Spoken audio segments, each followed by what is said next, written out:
All right, let's get right into it. We are talking about maybe one of the most powerful skills you can possibly have, persuasive communication. And look, this isn't just about talking, it's about making your point stick and actually winning people over to your way of thinking. I mean, you've been there, right? You've got this brilliant idea, something that could be a total game changer. But when you try to explain it, you just get blank stares. Or worse, skepticism. It is so frustrating. And hey, it's not just you. This is a huge challenge in pretty much any job. Getting your colleagues, your boss, or your clients to buy into your vision, well, that's often the single biggest hurdle between a great idea and a project that actually happens. So, to make this all super practical, we're going to follow someone's story. Let's meet Alex. Alex has a new marketing idea that could be a massive win for the company, but their boss, not so sure. We're going to see exactly how Alex uses the art of persuasion to turn that doubt into a yes. You know, it's not enough to just be passionate about your idea. You need a game plan. And this right here, this is it. It's a simple but really powerful 4-step blueprint that Alex is going to use. Think of this as your secret weapon for just getting your foot in the door. So here are the 4 pieces to the puzzle. First, the opening, which has to grab their attention. Then, the main argument, where you really make your case. After that, a call to action, so they know exactly what to do next. And finally, the closing, to end on a strong professional note. Let's break down how it all works.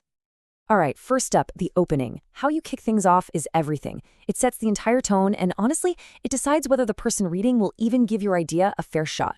So, the most important thing here, do not bury the lead. Get straight to the point, state your purpose clearly right away, just like you see in that example. No fluff, no long-winded story to start, just be polite, professional, and tell them exactly why you're in their inbox. Okay, let's get to the main event. This is the heart of your email. The main argument is where the real persuasion happens. This is where you lay out your case and win them over.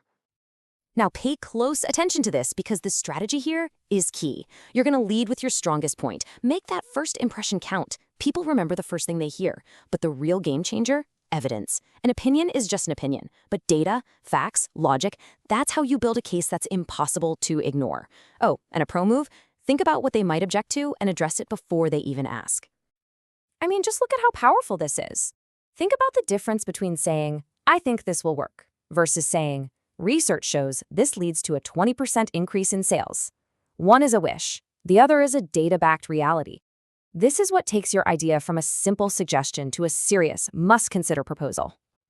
Okay, so you've made your case, you've presented your evidence, now you've got to land the plane. The last 2 steps, the call to action and the closing, are all about guiding your reader to the next step and ending everything on a high note. Seriously, don't leave them guessing what you want. Your call to action has to be crystal clear. Do you want them to schedule a meeting? Look at a document.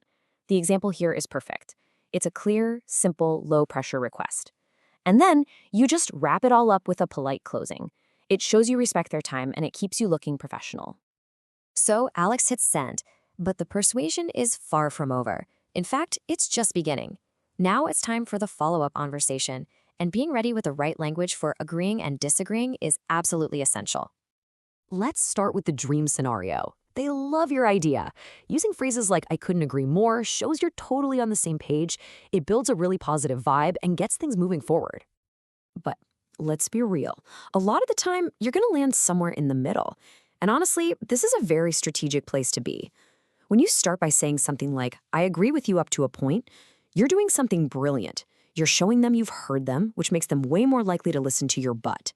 It proves you're a collaborator, not a bulldozer. And what about when you just don't agree? This is so critical. On the left, you've got polite ways to disagree. These phrases keep the conversation going. But on the right, that's the danger zone. A phrase like, I completely disagree, can feel like a personal attack and just shut the whole conversation down. You want to use those very, very carefully. All right, let's put it all together. We've got the blueprint, we've got the language. Now let's see the final email that Alex put together to send to their boss, Mr. Jones. This is the moment of truth. And there it is. Alex absolutely nails step 1. The purpose is right there in the first sentence. Mr. Jones knows exactly why he's reading this email in about 3 seconds flat. That's how you respect a busy person's time. Next up, the core argument. And notice the confidence here. Alex doesn't say it's a good solution. Alex says it's the best solution. That small change frames the whole idea with conviction. It says, this is something you need to take seriously. And here comes the knockout punch. Alex isn't just saying it's a good idea, they're bringing the receipts, citing what competitors are doing and using a specific number, a 30% ROI. That makes the proposal feel real, tangible, and much, much harder to just dismiss. And finally, Alex brings it home, perfectly executing steps 3 and 4.